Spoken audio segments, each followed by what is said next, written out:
Good morning, and you are watching a special podcast hosted and produced by LAU students from the course Journalism 419. I'm Hassan Nafa, a communication major in my last semester here at LAU. And I'm Luna Sabane, also a communication major, and today we have a special treat for our viewers. That's right, Luna. We're thrilled to present a sneak peek of our upcoming investigative segment, Privacy Matters, a special investigation.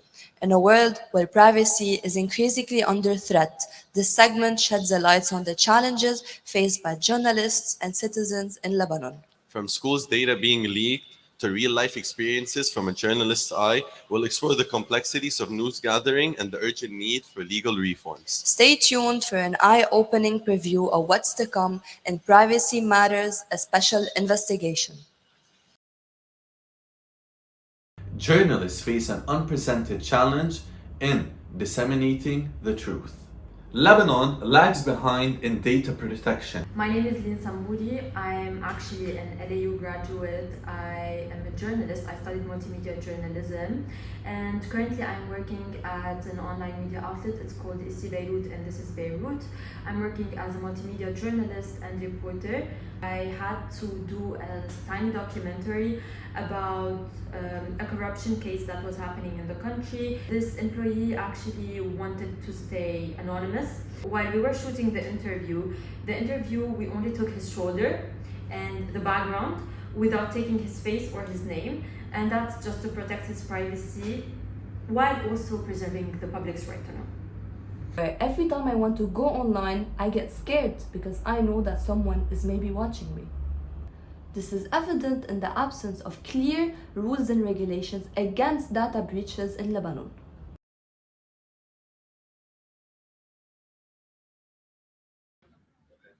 And there you have the folks that listen to our upcoming broadcast segment, Privacy Matters, a special investigation. But before we go, let's take a moment to reflect on how our team applied the principles of our code of ethics throughout the process of production. From respecting individuals' privacy rights to ensuring accuracy and truthfulness in our reporting, our commitment to ethical journalism guided every decision we made throughout our production process. By adhering to the highest standards of integrity, transparency, and legal compliance, we strive to uphold the trust of our audience and promote democracy in our society. So as we look forward to sharing the full segment with you, know that we've done our utmost to deliver commitment content that only informs but also respects privacy and upholds ethical standards. Thank you for joining us today. Stay tuned for the premiere of Privacy Matters, a special investigation. From all of us here at LAU, thank you for watching and have a good day.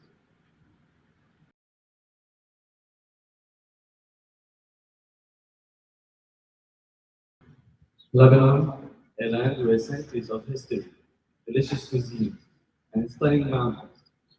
However, behind the beautiful travel guides is a narrative that is hiding in plain sight.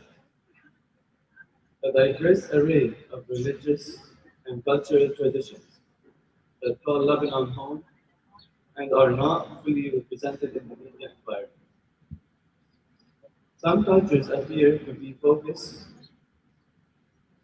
on some news outlets more than others, while other cultures are rarely mentioned at all. This revolves around our topic, which is sectarian bias in the media.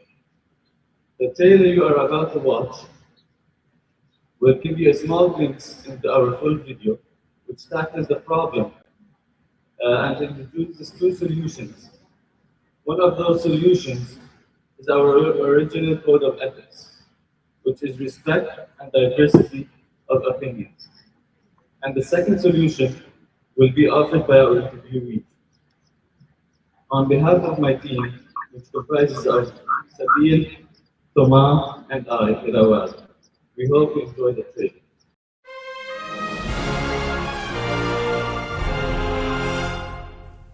Lebanon, the Switzerland of the Middle East, a country where history lives on and nature's beauty shines through, a place where shades of blue play in the sea, where ancient cedars symbolize national pride. And as each mountaintop touches the clear skies above, and where different religions unite and differences are cherished.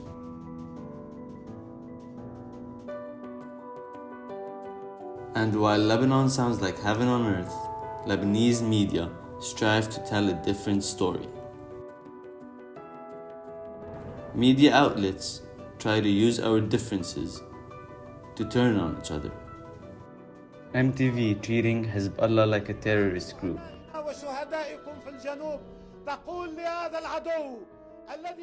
Or Al Jadid treating Hariri like a saint.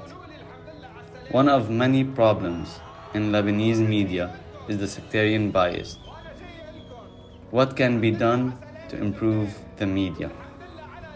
We interviewed Ms. Hitani, a multimedia journalism professor here at ALIU Beirut. With her vast knowledge on the topic, we have an answer to that question. The solution to the bias in the media is not as far as you might think. These biases do exist because the sectarian divide kind of extends to a political divide, and it goes back again to the political economy. I mean, when you have a media channel that is funded by specific parties, affiliated to specific parties, or funded by businessmen from other countries, or directly by other governments of other countries, that would definitely have a saying and intervene in the type of content produced and the editorial policies and so on.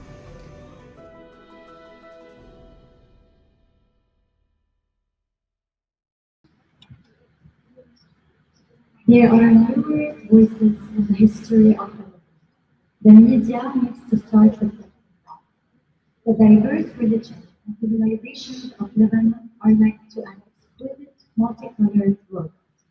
But there are so few colors displayed on TV news.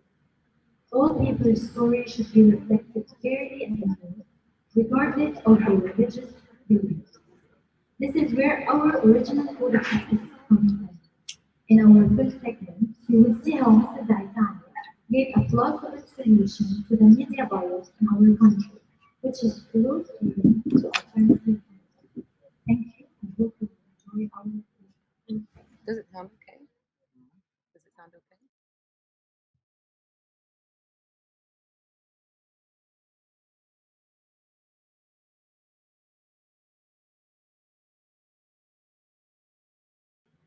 Good morning and welcome everyone. You're watching a live broadcast hosted and produced by LNU students in the Media Law and Ethics course, Journalism 419.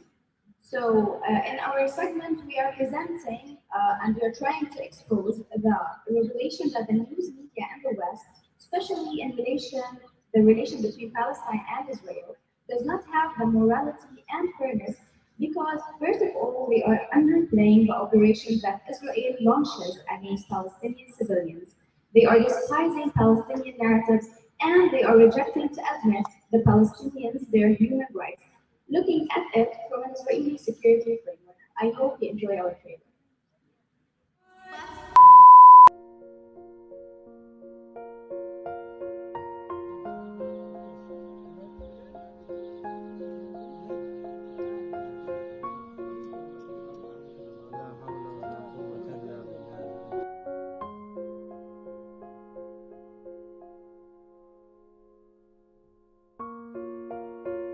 Today is exclusive. This goes against the public declaration made by the Prime Minister's officer. But following the Hamas attack on Israel on October 7, 2023, claimed around 1,160 victims, and images of the massacre flooded social media and news outlets around the whole world.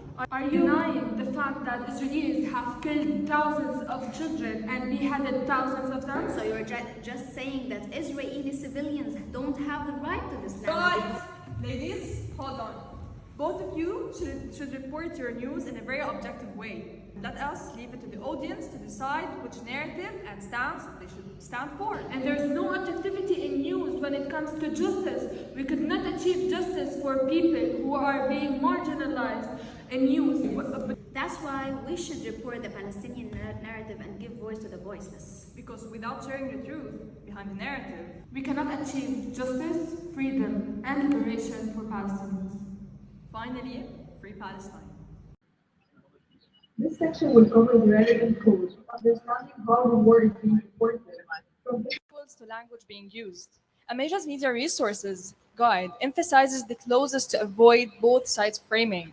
The war in Gaza has been the focus, and the Western media have a distorted view, with the Israeli narrative being the main angle. Such an approach involves no mention of the Palestinian bombings and killings, and no attempt to clarify the meaning of ethnic cleansing and genocide terms. The importance of objectivity and balanced framing of news in Western media, the war in Gaza nevertheless reveals it as a false framing and dehumanization of Palestinians. In addition to the role of mass media in the Palestinian narrative, media should also give room for Palestinian people to share their perspective from their own subjective experiences. Palestinians are the ones who live, no matter what they say or hear, because of their thoughts, words, situations, or personal struggles. Hence, they should be given a platform to express their views freely, whether using social media or other platforms without restrictions and censorship. In our production, we insisted on emphasizing that the Palestinian narrative should be the leading narrative worldwide because it's the only narrative that can present a clear and a truthful picture of the Palestinian situation without any political affiliation. The Palestinian narrative always highlights the right of Palestinians to resist the violating occupation and regain their land. The video sketch revealed the Western as well as the Palestinian narrative reports on the beheaded babies, which happened differently. The side of the Western narrative reported the stabbed babies as Israelis, whereas the Palestinian narrative refuted their narrative. Our clip underlies the fact that the Palestinian story should be subjective, therefore, it should appear in the media as the leading. This was shown by defending the appearance of the Palestinian narrative in media when the director asked the Palestinian and the Western reporter to report their narratives objectively and leave it to the audience to decide their stance. Here, where the Arab reporter did so by objecting the director's statement and clearly stating that there is no objectivity when it comes to social justice and the Palestinian narrative should always be the leading narrative. It is also important to give the Palestinians their freedom to express their views freely and unconditionally, as the Arab reporter stated that Palestinians should be able to share their narrative in media and spread it widely for it to be the only narrative to show the violence of Israeli attacks on Palestinians and to raise the Palestinians' voices out loud. In general, the whole video aimed at showing the importance of portraying the Palestinian events in a truthful, subjective, and free way for them to be able to achieve their liberation. As we mentioned at the end of the video, we should report the Palestinian narrative and give voice to the voiceless because without sharing the truth, without sharing the truth behind this narrative, we cannot achieve justice, freedom, and liberation of Palestine. Thank you.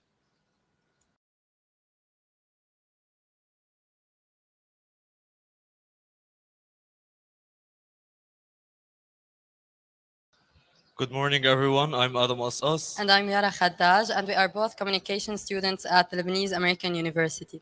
You are watching a special broadcast hosted and produced by us from our Media Law and Ethics course. Let me start by highlighting that the language in the Western media reports on the current war in Gaza shapes the public perception. Biased and sensationalized wording in the media coverage favors certain agendas and makes it hard for the public to distinguish the truth. Thus, today we present our segment under the title of The Real Gaza, which transparently covers the news of the war, unmasking the perspectives portrayed by the West in the media, by stating and showing things as they really are. Neither biased language nor inflammatory words are to be used in our segment. Our segment includes visuals and an interview conducted with Mrs. Jana Aitani, who is a communication instructor and a media expert at LAU.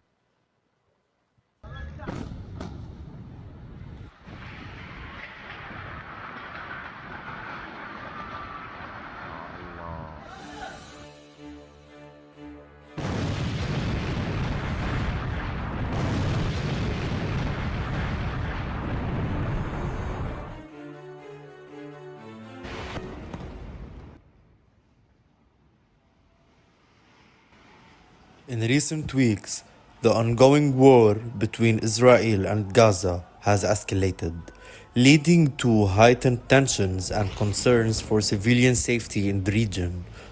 The exchange of hostilities, characterized by rocket attacks from Gaza and retaliatory airstrikes from Israel, has resulted in casualties on both sides and raised fears of a broader escalation. As you are an media and society and multimedia journalism instructor at LAU, how do you feel is the best way to label the circumstances that is happening in Gaza now? If you're asking about only the current events, the current circumstance, it's probably clearly a genocide. It's 198 days today. So calling it any label other than genocide should be considered as a form of concealing the Israeli crimes, if not a crime by itself. Question: in your opinion, what role does the media plays in the current war happening in Gaza? Well, I guess media in all of its forms, traditional and new media, have to play multiple roles because there's actually a media war going on in parallel to the actual war on Gaza. So the main role that should be fulfilled is merely covering and mediating the reality of the ongoing war.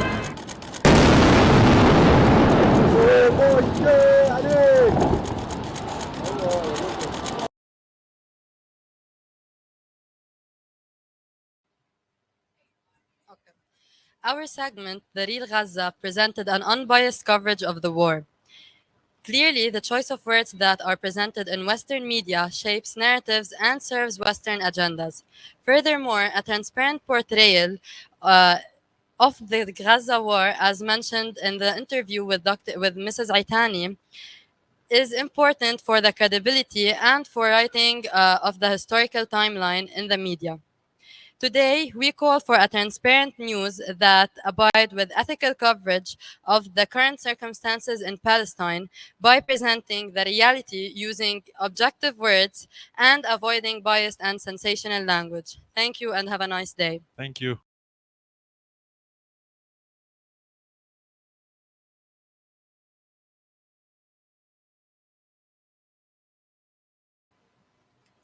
Good morning, everyone. My name is Dana Bazarbashi. I'm a second year communication student at LAU. And I'm Farah Renno, a multimedia journalism student at LAU. Welcome to the podcast for our course Journalism 419 Media Law and Ethics. Today, we will be talking about the media landscape and how unfair media representation can do more harm than good to our society. In our digital age, people all over the world are constantly obtaining information from news sources, especially in a turbulent country like Lebanon, where keeping up with news every day has become vital for survival. However, the media segregation due to the sectarian system in the country might cause various problems, such as unfair or biased representation. Syrians are usually a target of this, where Lebanese media outlets would employ certain stereotypes, blame them for the country's condition, or generalize the Syrian popularity due to a singular event. We will now play our trailer, which gives a glimpse into our segment that talks about a media ethics problem in the Lebanese media, where we will be focusing on the unfair and biased representation. We also interviewed some Syrians that are living in Lebanon to get their opinions on the issue of unequal representation in the Lebanese media.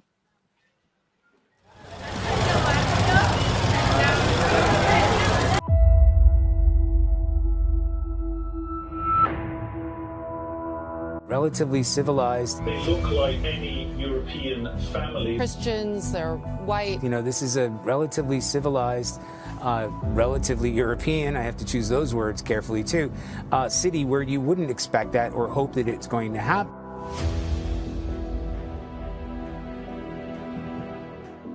نعم، الصورة النمطية واضحة كتير وفي صورة محددة كتير عم يهيج فيها الإعلام. يعني الإعلام مصر يحط أصابع الاتهام على السوريين. In our digital age, where information is omnipresent, even essential for some countries for survival, but does obtaining information filled with bias and unfair representation make us even more divided?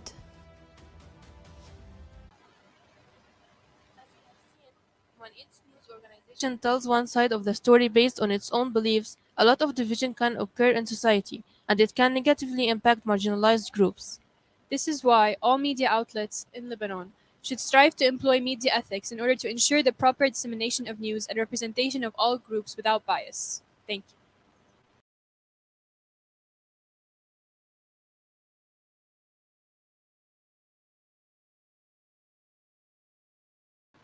Hello, we are Leah, Judy, and Georgette, and we're all second year communication students. In case you're just now tuning in, you are watching a special broadcast hosted and produced by LU students from the course Journalism 419 Media Law and Ethics. Today, we will be presenting the trailer of our video called The Problematic Representation of Hijabi Women in the Media. To make this video, we went into Zaytuna Bay, a popular area in Lebanon, to interview a variety of hijabi and non-hijabi women to get their insights on this matter. If you're interested in supporting the positive media representation of hijabis, stay tuned to see how people reacted to a very offensive anti-hijab ad, and stick around to hear what changes they want to see in the media.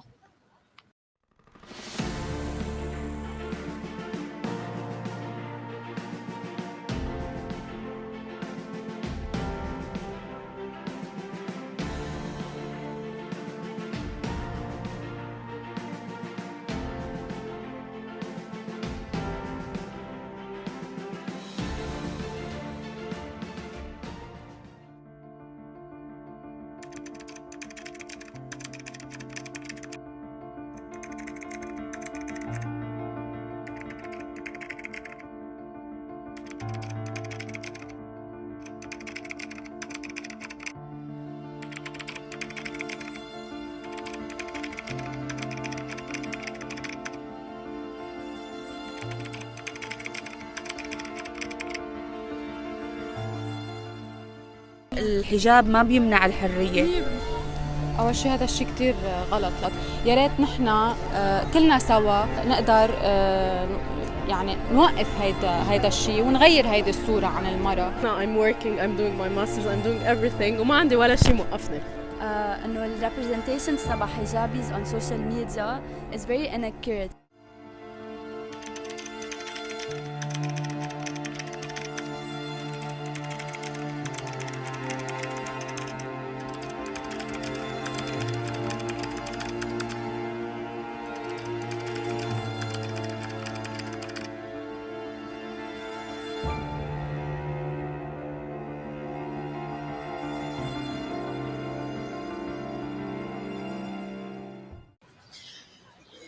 Thank you for watching our trailer. We hope it made you excited to watch our full segment.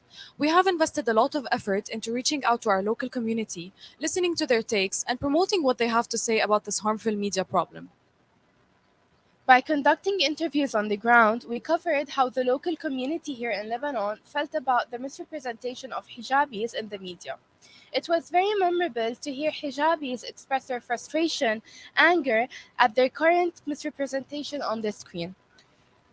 We can confidently say that the most impactful moments happened when these interviewees stressed that their veil is not only a personal choice, but an empowering one as well. Even though we ourselves are not hijabi, the pride that these women exuded while talking about their hijab was very sentimental and highlighted the need for change in their representation. What motivated us to choose this topic is the increasing misrepresentation of hijabis in both Western and Arab media. Whether it be in ads, movies, series, or news coverage, we noticed that hijabis are constantly erased, belittled, or looked down upon. We stand with our hijabi peers and hijabis everywhere, which is precisely why we need to ensure their positive and accurate representation in the media. By developing and applying our original code of ethics to the video, we were able to take a stance against the media misrepresentation of hijabis. This code inspired our choice of interviewees to consist mostly of hijabis. Our code also stresses the need to uplift their voices, opinions, and also their demands. Our code even goes beyond the way we interact with hijabis. We wanted to narrate their experiences in an empowering way, and this can be seen in our skeptical choice of questions, as well as additional storytelling we hope you enjoy while watching our full segment. What matters most to us is for you, our audience, to be inspired by this video and empower hijabis and their media representation. You have been wonderful viewers, and we thank you for your precious time.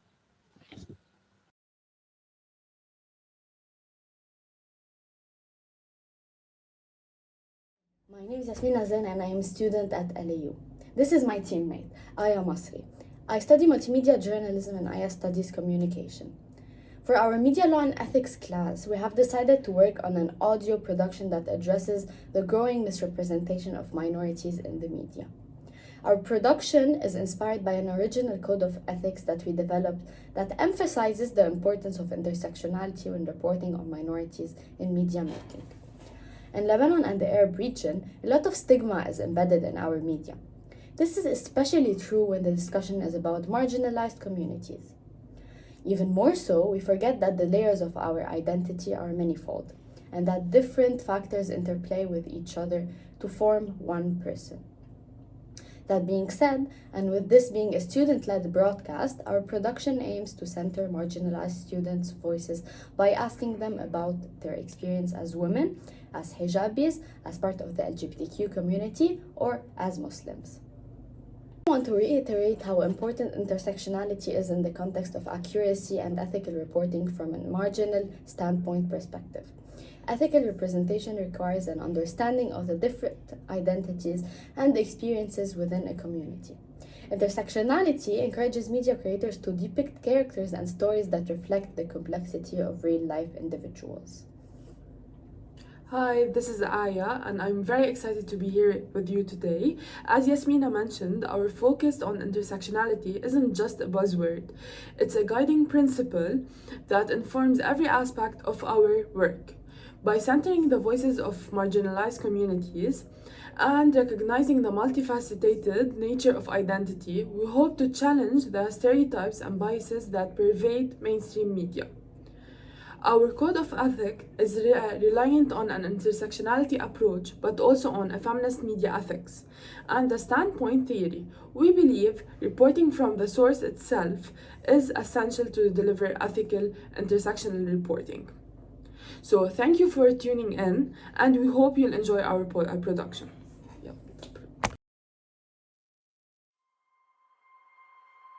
We aim to challenge the harmful misrepresentation that harms members of marginalized communities, causing more harm than good. Intersectionality isn't just a buzzword. Another misconception seen, like more hijabi representation on screen, their gay sexuality. I don't think that show had any good hijabi representation at all. Not because it's imperative that we acknowledge the power dynamics inherent in media production and consumption. Yeah, and in TV shows and movies and whatnot. By centering the voices of marginalized communities and recognizing the multifaceted. Basically, most of the time have certain diseases because of is to serve our Treasure Valley communities, the El Paso, Las Cruces communities, Eastern Iowa communities, Mid-Michigan communities. We are extremely proud of the quality, balanced journalism that CBS 4 News produces. But we are concerned about the trouble and trend of irresponsible, one-sided news. In a world where voices often go unheard, where representation is not just about visibility but about authenticity. And that wraps up our episode on intersectional media production. Standpoint theory aims to center voices from the margins and asking them about their own experiences and listening to them. Remember, ethical intersectional media requires us to consider who's telling the story, who's being represented, and the potential impacts. It's about fostering understanding, amplifying marginalized voices, and holding power to account. Thank you for joining us today, and we hope this was insightful.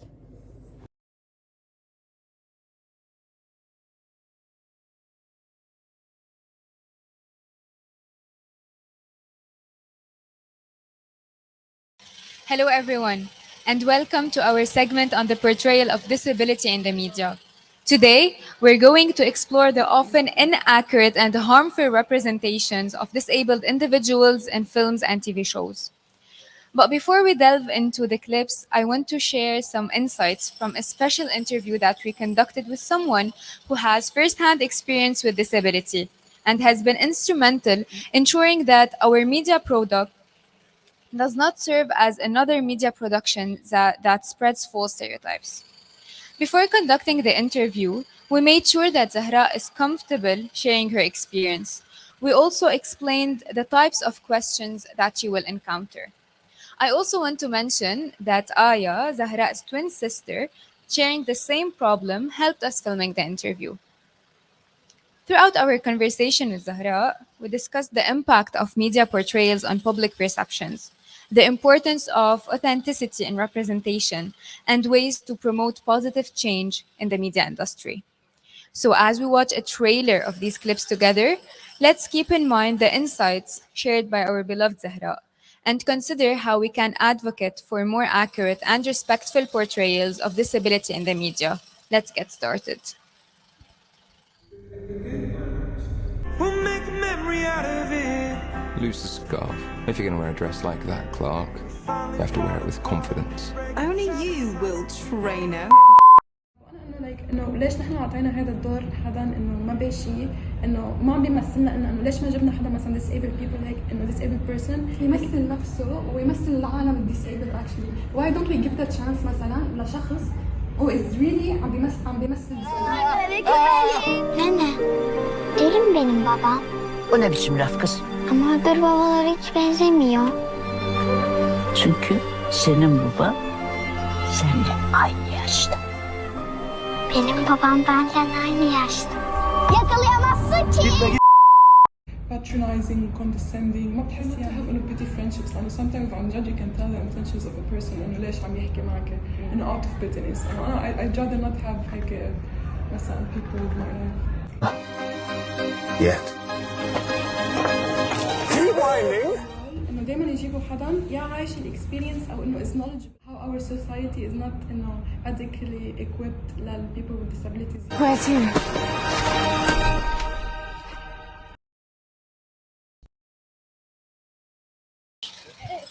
And that concludes our exploration of the portrayal of disability in the media. I hope that this segment has shed light on the importance of authentic representation and the harmful impact of perpetuating stereotypes. I invite you all to check out the full segment on our YouTube channels to delve more into the understanding of how disabled individuals are portrayed unethically in the media and how we are capable of changing that. Throughout our interview with a person living with a disability and the analysis of film clips, we've seen how media can both reflect and shape attitudes towards disability, specifically by perpetuating false stereotypes and unauthentic representations. But it doesn't end up here. It's up to us and every one of us to advocate for change in the industry, to demand better representation and to amplify authentic voices. We encourage the media industry to consider disabled writers, producers, and actors, and so on. We invite disabled people to help in the production of all types of media pieces, whether representing them or not. We are advocating for change by letting producers portray convenient representations and seek compassion. Let's continue the conversation. Let's challenge stereotypes and let's work towards a future where disability is portrayed with respect, dignity, and accuracy. Thank you all for joining us today. Together we can make a difference. Thank you.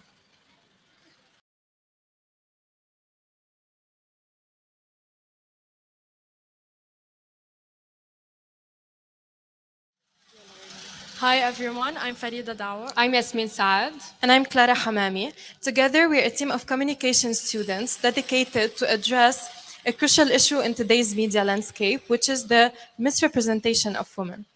Our work delves into the complexities of women portrayals in the media and have crafted a comprehensive code of ethics aimed at fostering a more inclusive media environment.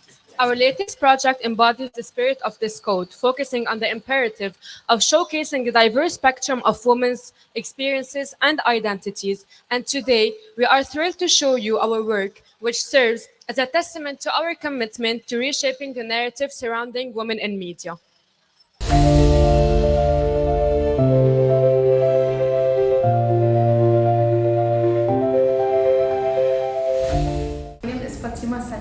And I'm an architecture student.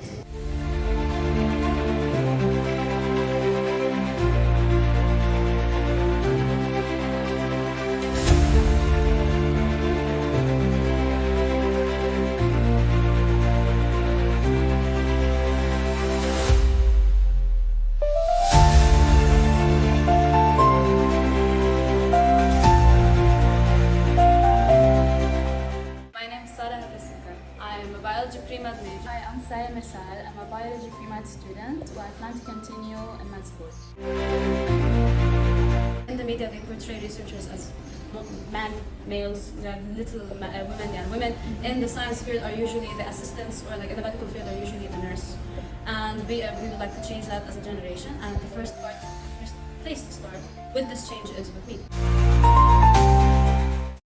All day, every day, therapist, mother, maid, nymph, then a virgin, nurse, then a servant, just an appendage, lift to attendance, so that he never lifts a finger. 24/7, baby machine, so he can live out his picket fence dreams.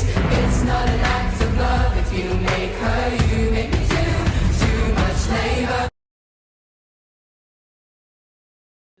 You just witnessed a small part of our production in which we've actively implemented our code of ethics by showcasing women in different roles that show their real-world capabilities and challenging stereotypes. Our approach rejects the objectification of women, and instead it empowers them as independent individuals and decision makers of their own narratives. In the segment, we made sure to apply our codes that promote diversity by including women from various ethnicities, body shapes, sizes, and from different backgrounds, abilities, and interests.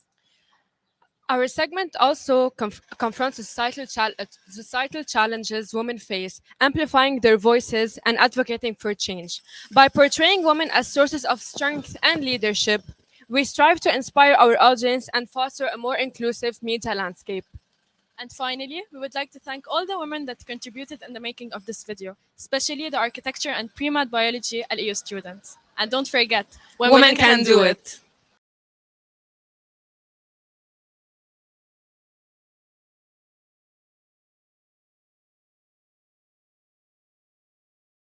Hello everyone, I am Tina Hamza, a senior communication arts student.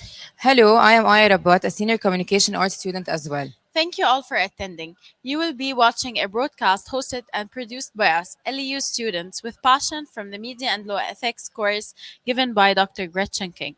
Our topic is about misrepresentation of moms in the media, which penetrates gender stereotypes.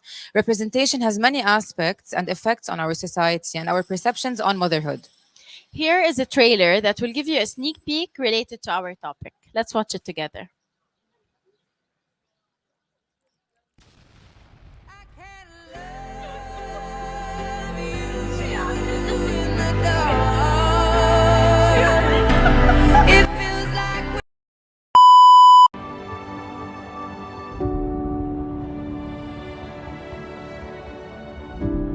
لا ما تشغل بالك حبيبي، هلا أنا بفوت بعمل كباية العصير وبلا جميلة حدا.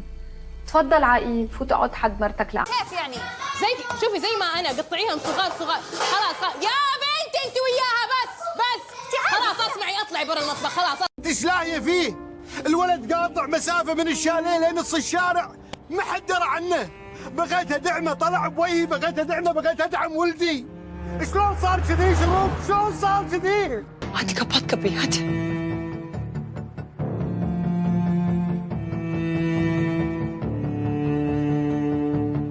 Aklını mı oynattın ha? Sen aklını mı oynattın?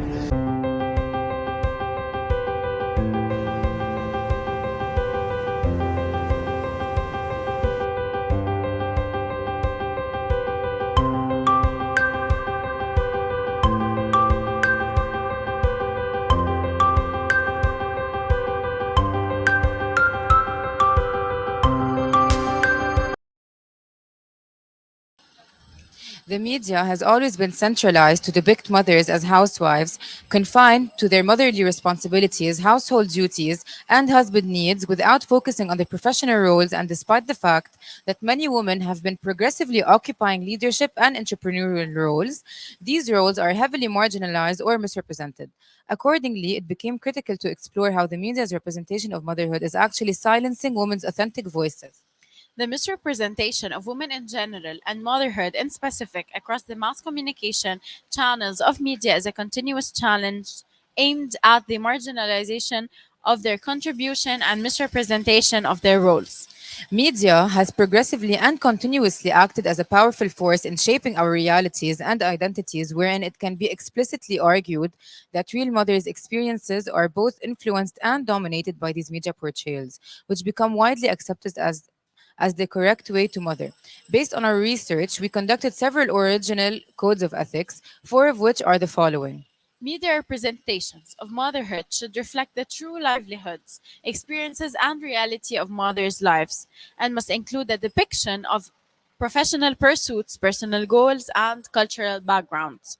Second, to move beyond stereotypes of good or bad mothers to focus on demonstrating the complexities and challenges of motherhood realistically. Additionally, mothers deserve to be portrayed with dignity, agency, highlighting their strength, resilience, and contributions across various spheres.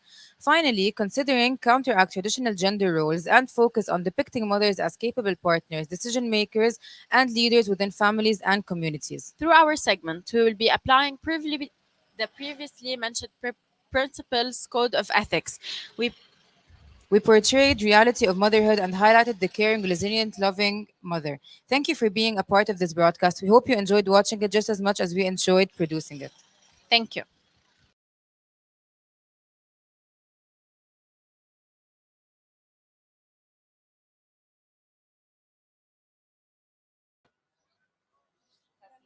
Testing, testing. Whoa. So, if you're wondering, it's a class. It's called Media Law and Ethics. I'm sorry we disturbed Amy's class taking a test, I think. Sorry about that. We're live. We're live. So, I want to ask, well, we were live. There's a really nice frozen shot of you. I think maybe the camera moved a little bit.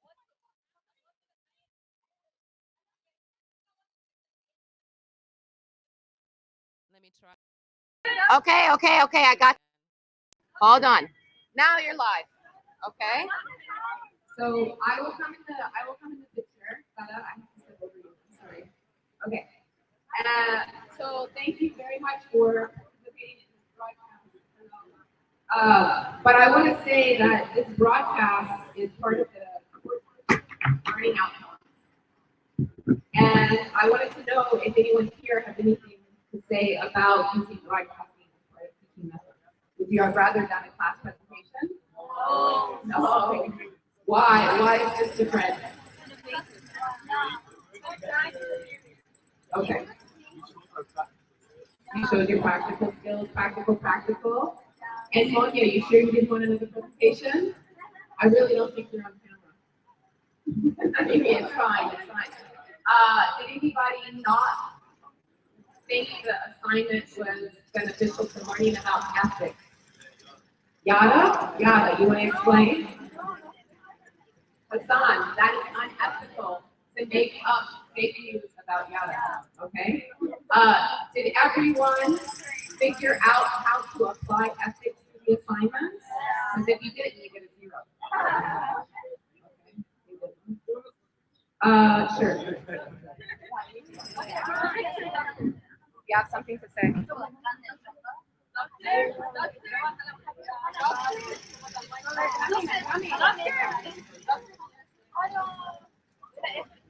Come on, come here. Run.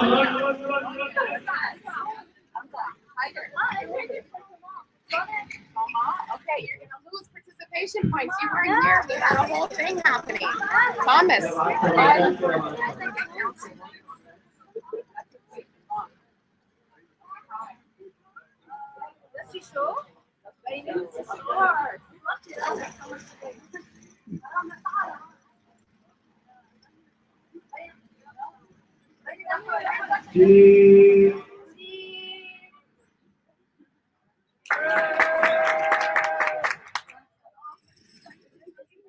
I think our heads were cut off, but that's okay.